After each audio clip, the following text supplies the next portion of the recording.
but it's about learning and gathering experiences and trusting that you yourself are good enough to go out and try something for yourself without having to dogmatically follow an instructor. And that's really where my heart lies, is empowering people to go, you know what, you're good enough to take this information, make it your own, and go and share it with other people. I think sometimes knowledge is too closely guarded.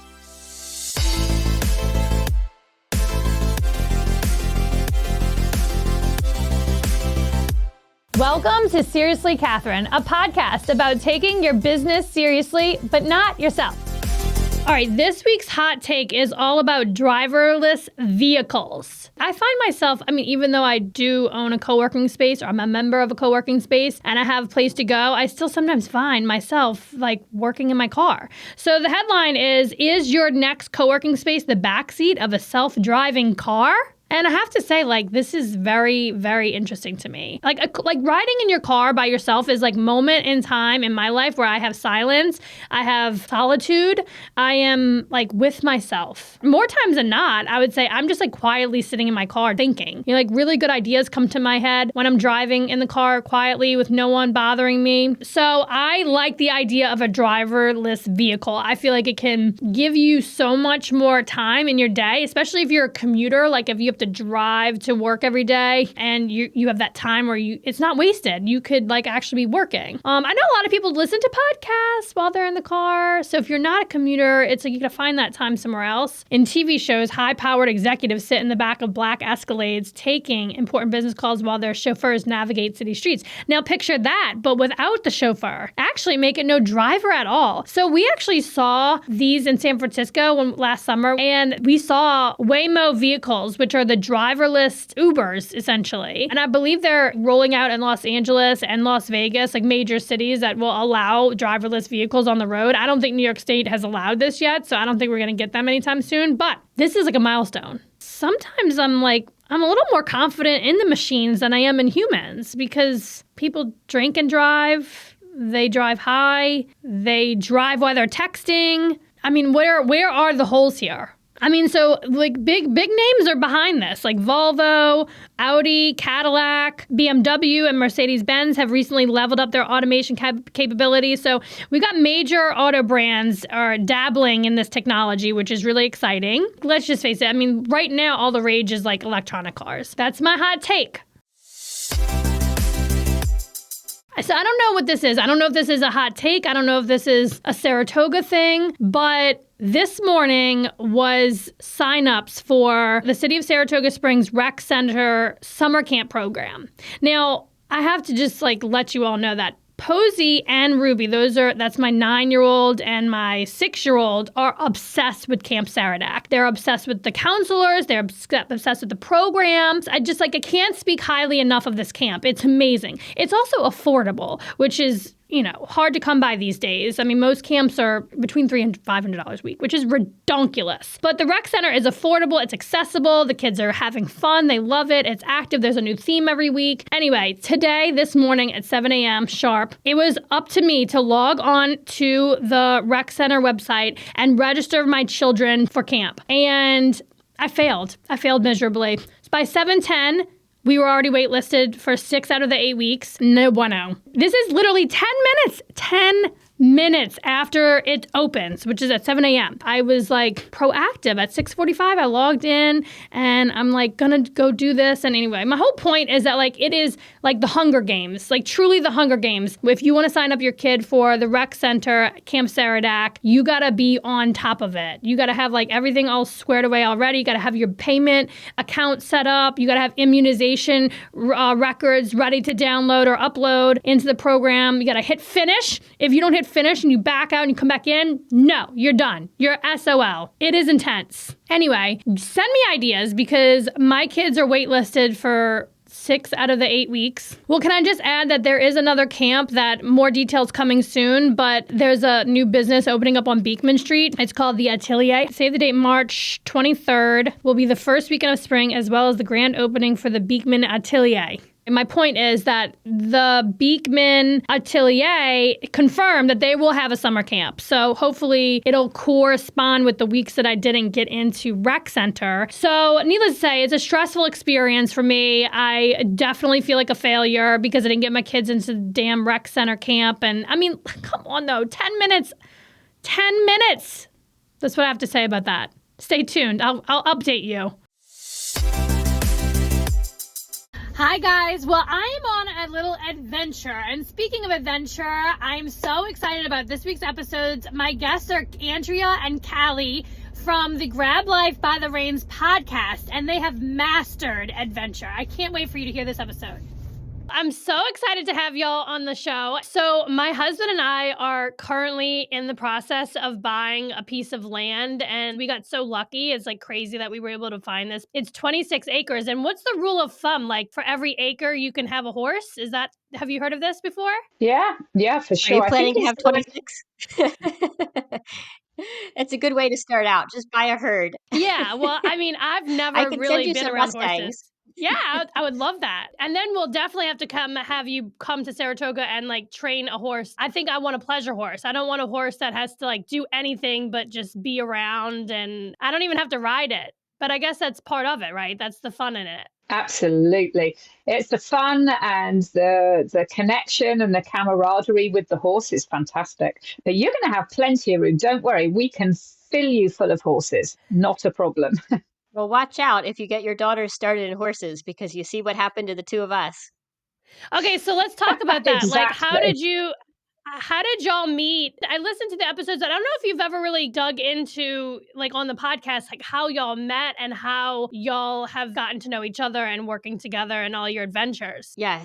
So it started when I was looking for an excuse to kind of get out of Dodge and spend some more time out of the country, out of the US. I was Googling around and I found this incredible film of two women that walked across Costa Rica with rescue horses. And of course, I was instantly intrigued by this story. And then as I continued my research, I found that one of these two was Andrea, and that she was living just a few hours away from an area in Costa Rica that I regularly went to work. So I went for a visit, and the rest is history. Is that how you remember it, Andrea? Not exactly. Close. Yeah, for Callie, that's exactly how it happened. For me, I was in my little piece of jungle, and I had students coming down to spend time with me to learn about connecting with horses and understanding horses at a deeper level, being a friend to a horse.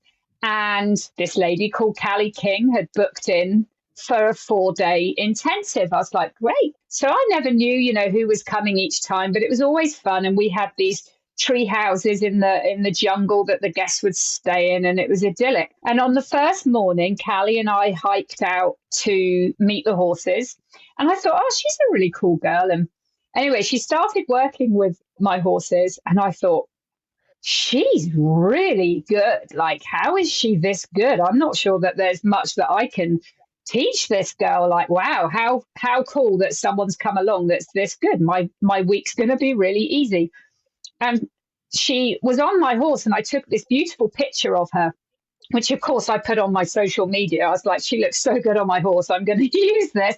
And someone wrote, oh my gosh, you have Callie King there. And I'm like, oh no, who's Callie King? Because I was living in this little bubble in the jungle. So I quickly Googled, and I was like, oh my gosh, this woman is famous. She has a huge following on YouTube. She's a massively accomplished horse person. So I marched out there the next late day, and I'm like, you've got some explaining to do.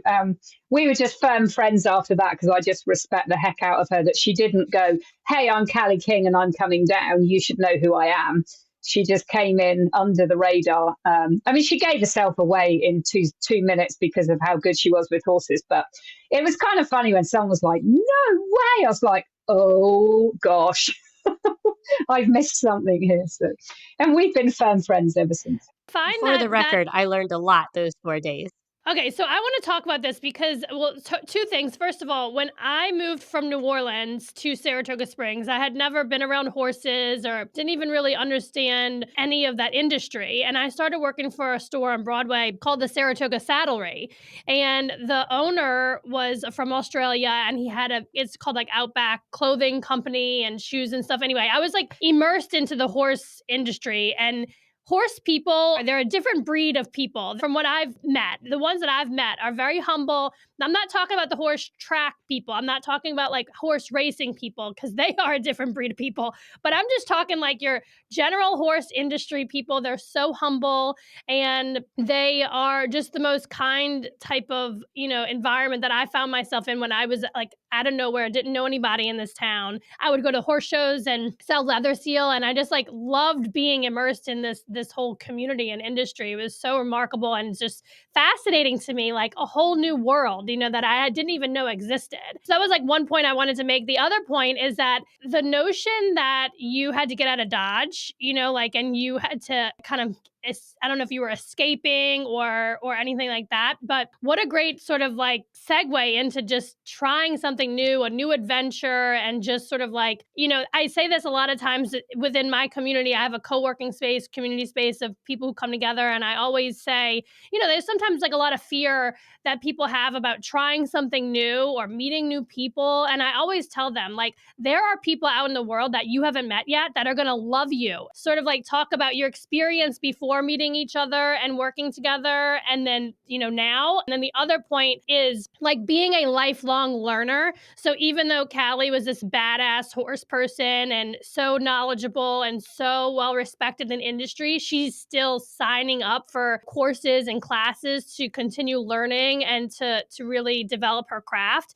And it would be nice for you, Andrea. So we'll go with Callie first about sort of like getting out of your comfort zone and trying new things. Then Andrea, you could tee up on like, I'm sure there's so much new skills and things that you can just constantly be learning and adventuring together. At first, horses in my life have not only been a huge source of joy and the passion, and horses, they are my life, but also they have been an incredible excuse to do all of the crazy things that I want to do and make it sound somewhat reasonable to the outside world. So, for example, when I wanted to spend more time in Costa Rica, I decided that I was going to go start doing riding tours in Costa Rica, and then go spend time with Andrea and make more friends there around horses. When I decided to move to Mexico, I said I was going to Mexico to train for the Mongol Derby, to train on endurance horses in Mexico. So it's always true. I always go and do those things, but I'm a little bit sneaky sometimes at using the things that I want to go do with horses as also an excuse to just go make big life changes. But to answer your question and to speak to the idea of continually learning, I love the concept called beginner's mind, that whenever we can go into something, but also do something that maybe we know quite well and we've done for a long time, but we can keep that concept of beginner's mind, we can be open to so many new opportunities and so many new ways of doing it that we don't get stuck in a rut.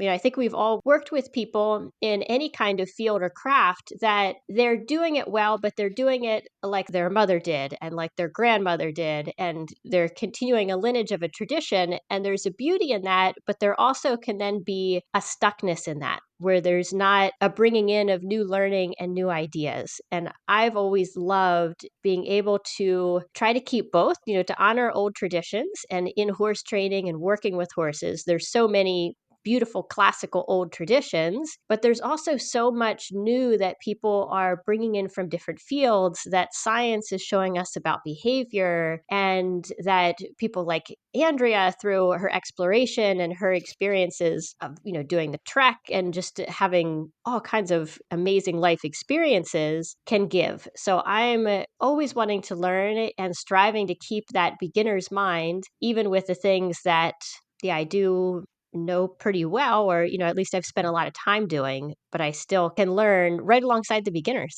Yeah, I love that. Andrea, do you want to add anything? Yeah, I mean, I totally agree with everything that Callie's just said. And I think, especially Well, it's not just with horses, it's with everything. There's so many layers in things that when you're a professional in something, as Callie is, as I am, and professionals in any field, it's really easy to go, I really know my craft, I know my job.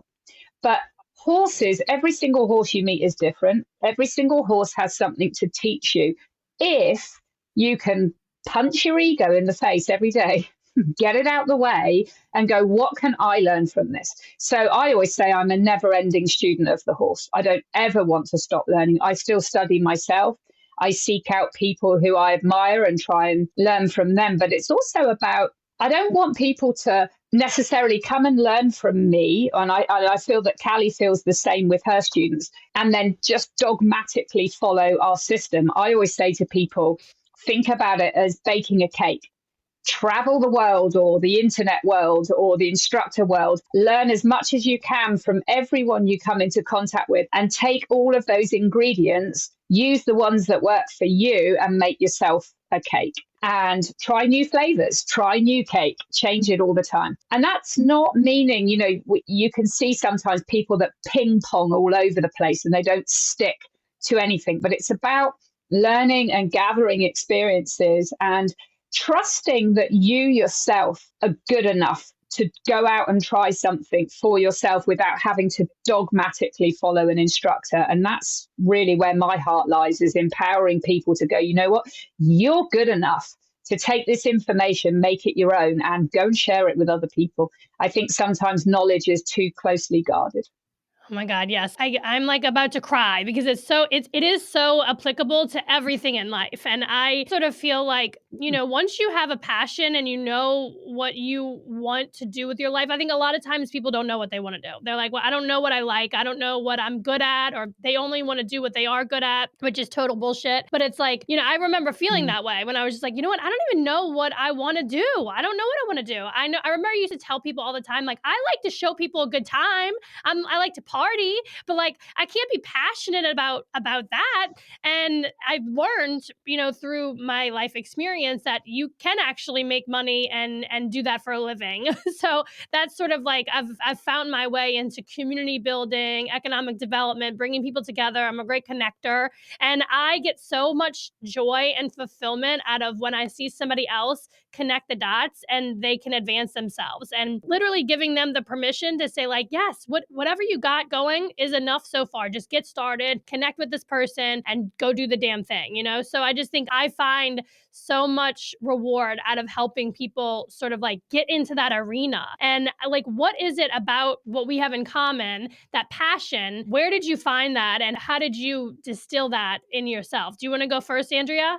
I lived and breathed horses my whole life. My family were into horses, so horses were always a part of my life. But as a young person and a young adult, for me, it was all about what can the horse do for me. And then I wanted to leave England. I wanted to go traveling. I wanted to live in another culture. And I moved to Costa Rica, and it changed my life completely. It made me have a broader mindset and look at the world through other people's eyes instead of just from our, quite frankly, very privileged position in the countries that we perhaps come from. The purpose for me was I wanted to share with other people experiences that aren't necessarily just someone telling someone what to do from a place of this pedestal, but from getting down in the dirt with them and being really honest and truthful about experiences you've had in your life that have been really difficult, that have been really challenging, that have made you perhaps have more compassion instead of choosing to turn down a darker path, or learning to embrace really good habits in your life rather than letting the past catch up with you, so to speak. So it sounds really deep, but for me, it was about letting people know your passion, but not from this place of being up on this pedestal of thinking you're better than everyone else because you have this knowledge, but by going, hey, I've had times in my life where in this instance, a horse has scared me or my confidence has been knocked. But hey, I picked myself back up. And just being honest, so many times when people are in a position of being a professional, all you see is this polished YouTube video of how great everything is, the Instagram life, if you like. And I wanted to share that actually life's complicated. It can be messy, but you can still find the path of joy through the middle. And Costa Rica did that for me. Their national slogan is Pura Vida, which translates loosely to finding the path of least resistance through life, regardless of what it throws at you. So teaching and inspiring, but from the level that everybody else is at, the normal true life level, down in the trenches.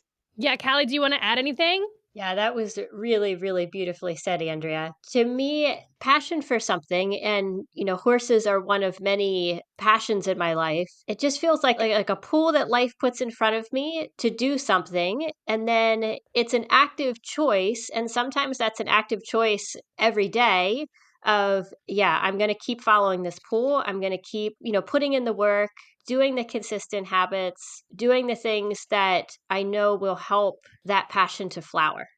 Because sometimes in the beginning of starting something, whether it's starting a activity like working with horses or riding, whether it's starting a business, in the beginning, it can be hard. And you need a little bit of that, like, I'm going to do this to keep stepping forward. And then there's parts of it where it just hits that flow where it feels like it just really pulls you along. And to me, those are such beautiful moments, but they all come together, because then sometimes you hit a point where you just have to say, okay, I'm still feeling that pull. It's maybe not quite as strong and easy as it was, but I'm still feeling it, and I'm still going to keep doing the things each day to bring me forward. Yeah, so like I told you guys, I'm from New Orleans, and up until I guess I was 21, it was my second year of college. It was the first time that I had been on a plane across the country to go experience something else. And to sort of give you a backstory, was in school at USM, Southern Miss in Hattiesburg, Mississippi, and Katrina hit the second year of my college experience. And, everyone we knew lost their house because, we lived in New Orleans, and everyone that even we were friends with in college was also from New Orleans. Everyone lost their house. It was just total destruction. It was crazy. My college roommate at the time, her parents moved to Olympia, Washington, because they had family there and they were older. And so they were just kind of like getting out of Dodge for a little bit, seeing where everything was going to settle. So the following spring break, my college roommate best friend, Mary, was like, for spring break, let's go to Olympia, Washington. And I was like, hell no, I don't want to go to the Northwest during spring break. I want to go to the beach. I want to go drinking. I want to go partying, And she's like, well, I want to go see my parents. And, I think it'd be good for you to get the hell out of this cultural party scene and go experience something else. And it was the most life-changing thing. It was transformative. And I think, how can we get more people to do that? Because I think back on a lot of people in my life that are just have never left New Orleans. They have no desire to try anything new. They have no desire to challenge themselves in a way that will transform them. And I think maybe there's some fear there. Maybe they just don't know what they don't know. And I get so frustrated because I'm like, you don't understand how incredible of an experience this is to put yourself out of the comfort zone, try something new, fail probably, for sure, you're going to fail. But to live with no regret is the most amazing and powerful thing that I feel like I can give to myself, that I can give to my children, that I can give to anybody else that I come into contact with. Yeah, sure, you're going to fail. You're going to fuck it up. But who cares? No one actually really cares. No one's really paying that much attention to you, So get out there and do it. I feel like being as confident and what is the word I want to describe for you guys? Because you have just this amazing energy, right? So I'm sure you attract the types of people who are going to pick up what you're putting down, and they want to go on adventures with you, and they just think the world of you. So how do you sort of combat that with anyone you might meet that kind of gives you pushback or thinks you're crazy for doing all this adventuring? And I have that sort of shared experience, and it can sometimes be really difficult to continue to defend your way of life when it's so different than what people may have imagined for you. I'm probably not the best person to answer this because I'm the girl that sat on a beach in Costa Rica swigging rum out of a plastic bottle and went, wonder what happens if we just don't go home. My husband and I sat and watched our aeroplane fly over our head, and we stayed in Costa Rica for 18 years. But I think the main thing is, and I'm going to refer back to horses again. When I first went to Costa Rica, I had this dream that I was going to inspire all these people to not treat their horses like crap. And I suddenly realized, you know what? Nobody cares what I have to say. Nobody's particularly paying attention. But you can lead by example, and everybody's journey is their own. You can tell people that what you're doing is great, but how do you know what an apple tastes like unless you bite it? So my thing was just to lead by example, do my thing, and then the people that are interested will start to ask questions. And I don't think you can drag people over to your side of the fence if they're just not ready, because, for some people, the way that we live our life would be a hell on earth. For other people, they're just like, woohoo, sign me up. What do I do? So it's respecting that everybody is different, but usually I think it is a fear-based thing. And when people do finally do it, or, spread their wings a little bit, it generally feels good, but it's not for everybody. Yeah. What about you, Cal? I agree with the show by example. It's one of the things that really inspired us to start our podcast, Grab Life by the Reins, is because we wanted to share. Every time we were together, we started talking about stories. And we found that when we do events sometimes with our students, our riding and horsemanship students. And when we were with them, and we would be telling stories just around the dinner table. And we noticed how people really enjoyed the stories. So it got us thinking, we could actually share these, and it would hopefully brighten someone's day, give someone a laugh, and also maybe inspire them. So I think for me too, that being really lighthearted about it and just sharing my own experiences and trusting that if they connect to someone and help to pull them into a different experience of life, that's great. And I try not to spend much time engaging with or worrying about those that don't like my life choices. And being a public figure in the very small domain of riders, I got a good bit of kickback actually when I moved to Mexico of people that were quite unhappy about my decision, and I did my best just to ignore it. I would respond to people, but I didn't take it on, and I didn't get into dialogues of defending what I was doing.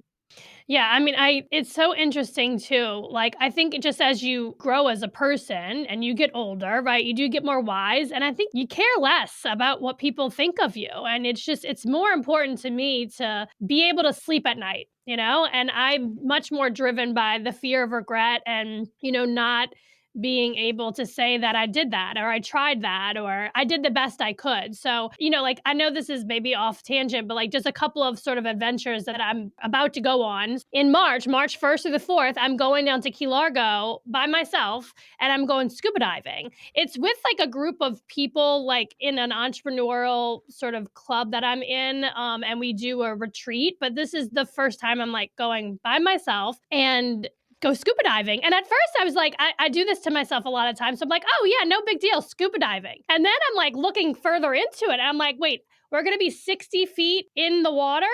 Like what? I don't even like what happens. And I haven't done any of the training either. I'm also a procrastinator. So you have to do like an online training thing. And then you do a pool thing once you get there. But I haven't even started any of that stuff. And I'm just like getting glimpses of like, I also know that my computer like tracks my history, right? Like nothing's private. So I'm starting to see shark videos on Instagram. I'm like, oh my God, the phone knows I'm about to go scuba diving. And I keep on seeing all these like crazy shark videos, like a scuba diver saying like, what if you encounter a shark while you're scuba diving, don't thrash around, smoothly swim up to the shark and pet its nose and push it away. And I'm thinking, there is no way in fucking hell I'm going to be able to push a shark away from me. Like, I'm just going to be like, you know what? This is it. I'm done. And I'm going to be in the belly of a shark soon. So I'm a little nervous wreck about it, but I'm not going to back out. I'm going to go for it. And I mean, stay tuned. If I'm eaten by a shark, well, there you go. But this is another thing that I'm doing. Well, actually, I can't even talk about it right now because my kids are in the next room and it's a surprise for them. So they'll probably hear me and I'll ruin it. But it's a pretty epic trip across the country to see someone in concert, and everyone thinks I'm crazy. They're like, why would you travel by yourself with your children to a foreign country to see some broad on concert? And I'm like, this is going to be such an adventure. We cannot pass it up. And I think my hope is, it's not even about the concert. It's about the adventure of it, right? I want them to experience what it's like to be a little uncomfortable and have these experiences that they're never going to forget. And my hope is that, they continue and do that with their children. But it could also backfire, because they could be like, my mom was batshit crazy. She had us all over the place. And now we just want this quintessential simple life in, wherever. I have to let go. I got to let it go. Like, they're going to do whatever they want to do, right? But anyway, I just wanted to kind of like tell that story. And also, I would love for y'all to share if you have any adventures coming up that we can like hear about on the podcast. Well, my adventure, I only have one planned adventure this year. Most of my adventures just end up kind of like coming out of nowhere. And I think that's something that happens even more easily living in Latin America. You go out for a day and you think you're just going to the grocery store, and it turns out being an adventure. But in August, I'm going back to Mongolia. So I was in Mongolia in 22 for a race, and I'm going back this year because I wanted to take in a bit more without being speeding along in the race. So I'm going to be there for several weeks and going on a 10-day packing trip with horses. And I'm hoping to get to ride a reindeer, because we're going to some of the last groups of people that use reindeer. They milk them, they ride them. These reindeer are like the sustenance of their life. So we're going to go learn about their culture, hopefully ride some reindeer, meet some reindeer. I'm really excited. So we'll definitely be talking about that on the podcast. And this is a reindeer in Mongolia? Yes. Yep, wow. Northern Mongolia. Wow, that's going to be incredible. I don't think I've ever seen a reindeer in real life. I was just going to say, I've got a lot of people being like, are you going to see Rudolph? Is that the kind of reindeer that you're going to see? So I don't know. He might be hiding out there. I'll let you know if I find him. Yeah, or Sven. Sven from Frozen is a reindeer. I don't know if you've watched Frozen. I'll watch it so I know who he is. Okay, Andrea, you're up. Yeah, so I've definitely been getting itchy feet, because when I lived in Costa Rica for 18 years, every single day was an insane adventure. And as Callie said, I walked across Costa Rica with a horse. I had incredible amounts of adventure, almost maybe too much. Sometimes it was just nice to have a slightly calmer life. But we came back to England at the start of COVID to take care of family. And we ended up deciding it was time now to be back home in Cornwall. But I felt myself recently, I've been talking to Callie, I was like, oh boy, I'm getting twitchy. It's time to get on the road again. So I do travel quite a lot. Callie and I are working together in California in May, but I'm going to be going on a big adventure with my horse. I just want to get out, start walking. And I started off by saying, I think I'm just going to walk coast to coast in England. And then I'm like, wow, maybe I could go end to end, like Land's End to John O'Groats in Scotland. Maybe I could do that. So there's a big adventure coming, hopefully this spring, where I'll just start walking with my horse and see where it leads me and all the amazing people I'll meet along the way. And yeah, it'll be fun to explore my home country. Wow. For the horse ignorant, like when you say you're just going to go start walking with your horse, you're like camping out with your horse too, right? Like the horse is the mode of transportation and your traveling companion. But like, can you kind of go into more detail about like what exactly does that mean? You're just walking with your horse. Yeah, I mean, I would map it out, and I'll probably have a backup team because they'll need to carry like horse food and things like that. But we might even stay on farms if there's bed and breakfast farmhouses somewhere that my horse can be safely, or we will have tents and camp along the way and make a little corral for Branna. And I don't know yet whether we'll go by ourselves or whether we'll take people with us. I don't know. I like the idea of going by myself. I like that. Wow, that's awesome. So you did talk a little bit about your husband. Like, did he know, is he a horse person too? And did he know what he was signing up for when he married you? He was like, this is just going to be a life of adventure and I'm along for the ride. No pun intended. Well, to be honest, he was the adventure man. because he's a surfer and he traveled the world every single winter. He would work where we are is quite seasonal in Cornwall. There's a lot of tourist business. And, we met when I was 23, so we were quite young, but he spent his sort of teenage and early adult years working all summer, saving all his money, and then traveling the world. So he literally went on every continent surfing. So it was me that needed to be dragged into the adventure side of things. But he always knew that horses were playing a part. But now when I say to him, I've got this feeling I want to go on an adventure, you can just see him going, oh boy, where are you going to end up? I mean, Callie and I have talked about really crazy ideas of like, let's go somewhere in America and get Mustangs and ride them to Mexico. And my husband, who would be the backup crew, and Callie's boyfriend, Danny, I think are a bit like, there's limits to this adventure. Like, let's not be too crazy. So, yeah, it's like the tables turned a little bit. Is there a challenge that you have that is still on your bucket list? Like, I mean, again, I'm so ignorant when it comes to horses and that entire industry, really. So maybe you're like, duh, this is what we're known for. But like, what do you call it? Tame a Mustang? Like, what is like the big challenge, like moment where like, if I could do that, I would like feel, well, this is the problem with us. We're never done. We just move on to another challenge. We just move the goalpost and try something else new. But what would you say in like looking back has been your, biggest accomplishment, or what are you still like, what is that thing you're still chasing? Yeah, well, for me, it's not the obvious. Horses don't owe me anything anymore. I don't need to achieve anything with the horse. I think the biggest achievement for me was allowing myself to change and go, you know what, the mainstream horse industry is not for me, and that I care more about the friendship and the relationship and the connection with horses. So my biggest thing is just constantly, who do I need to be able to connect with these horses, rather than trying to achieve something on the back of the horse or whatever. I've done really cool things with horses. I don't feel like I need to do that anymore. But like the goal of walking with Branna and going places with her is about learning more about the horses all the time. It's just learning more and trying to share it so that horses can have a better life, really. Yeah, I mean, and that sounds like a documentary. We need to get a documentary crew to come with you and with your walk. And like, how long would that take? Would it take like months? Because then, I mean, is there a way that I can come and like hang out for a night or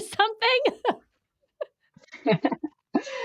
I'll let you know when I finish planning it. I mean, this is how my life goes. It started off just being a few days, and then it was like maybe a week, and then it's like, well, actually, if I took a month or two, and my husband's just like, oh boy, here we go. So, I'm the girl that thought we could cross Costa Rica using Google Maps, through the indigenous zone and through the rainforest, and not always that easy. So there's a lot of planning to do, but of course you can come and hang out. Oh my God, I can't wait. Well, it's got to happen now because I'm on board. What about you, Callie? Oh man. Well, I've always got a bucket list a mile long of things that I want to experience and things that I want to learn and things that I want to do. As I was just reviewing it in my mind, I don't think I've got much on there related to horses these days. It's more around the things that are newer in my life: water sports, surfing, doing some long swims, travel destinations, experiencing different cultures. That's one of the things that has pulled me to go to Mongolia, to the reindeer people. And yeah, I think that's most learn. I want to learn more languages. So those are the kind of things that are pulling me right now. Yeah, I mean, it's interesting too because like when I find I'm talking to people who are so on board with trying new things, they're lifelong learners, that usually they are entrepreneurs. You have just this zest for life, and it's like, will there be enough time to do all the things? And so, that's like something that I'm constantly thinking about. And I certainly need to do a better job of taking care of myself, my health, so that I can check all the boxes and make sure I can get all the things done on the bucket list. So anyway, I feel like we could talk forever because this is so much fun. I mean, maybe I'll come to Mongolia with you, Callie. Like, let me know when that's happening. I'd love to come ride a reindeer. You're like, no, you can't just jump on the back of a reindeer. You have to she's like, I'm sure you're thinking like, there's no way in hell. You don't know even what to do with a horse. So Maybe I should take a lesson or something. If you can swim up to the shark and pet his nose, I'm sure you're going to be able to do anything. Yeah, I mean, have y'all I'm sure you've done scuba diving.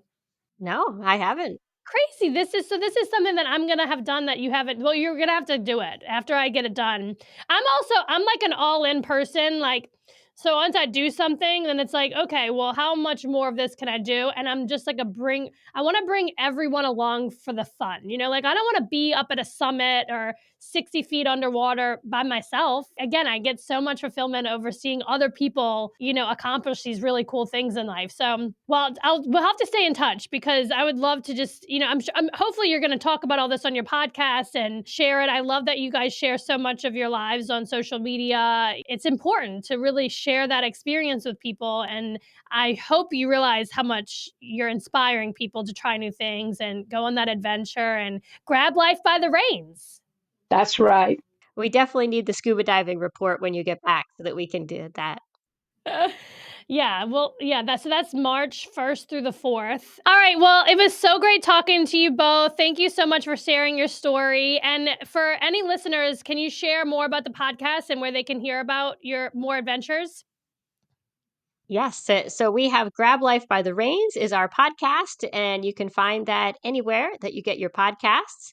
And also for those of you listening that are interested in horse education, that may also be riders or horse people, we have horseclass.com, and you can work with myself or with Andrea through our courses and events there.